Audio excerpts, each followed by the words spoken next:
So back here I had planted a hosta. We have a really nice picture window here, and I thought it would be nice to see hostas out this window, but as you can see, everything is really getting overgrown, and I feel like this hosta would thrive in another area where I've moved a few others. So we're going to dig it up today and put it with its friends. So here we go. Okay, so we got our hosta dug up. You can see it's a really lovely shade of like grayish green.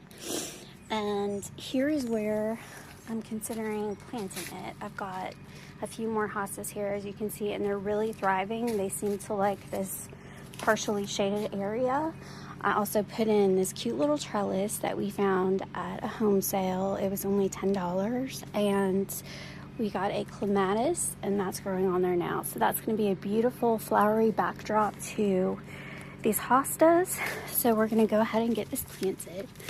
So one of the things I wanted to point out is that when I dug this up, we've got 3 separate stalks here, which means the plant is propagating or multiplying. That's a great thing. Because these two are so close together, I probably won't separate them yet because that can get a little messy with the roots. But this guy over here, there's some good space there, so I'm going to break apart the root ball a little bit and separate him, and we'll put 2 separate plantings of this hosta over here. So that's a great bonus when your plants start multiplying. You can move them around and really spread the beauty, or give some to family and friends too. So let's get started on breaking up this root ball, and then we'll get our 2 plants in the ground. All right, so I was able to get my plants separated, and I was able to pull the roots apart for these 2 pieces. And what I'm gonna do next is cut all these leaves off, which I hate to do, but it's really the best thing to do before you put them in the ground, so they have a chance to soak up nutrients and adjust to their new surroundings. So I'm going to grab some scissors and basically just cut all of these leaves off. So just clipping them off, just leave a little stump. And that little leaf there, I think I'm just going to leave. So you see they're just cut back. There's one sprouting there, it may not make it, but this allows the plant to really focus on regrowing and adjusting to the new soil and environment. So we'll do that to the other one, and then we'll get these in the ground.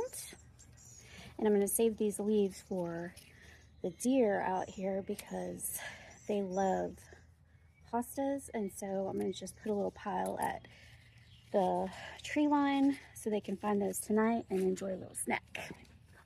All right, so we've got our 2 plants, and you just chop that off too.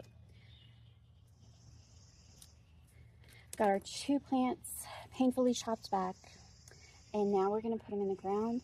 And so I put some compost in here, as I may have already mentioned. The ground around here is really full of clay, and so a lot of times it's going to need that extra nutrients just to give it a good boost and be able to actually dig in because the clay's really dense. So we're going to go ahead and get this guy in, and we're going to give them both a really good drink of water. So when you're planting, you want to make sure that you get these covered really well and that you ensure all the roots are covered properly. Just get that situated there. I think it's going to look really nice over here with these other hostas.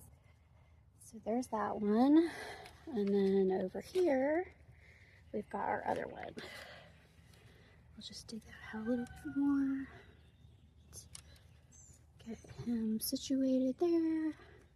This is going to be so nice when it fills in and we've got a full set of hostas going. And I like to put rocks by my plants so when they come back from the winter, you know where they're at.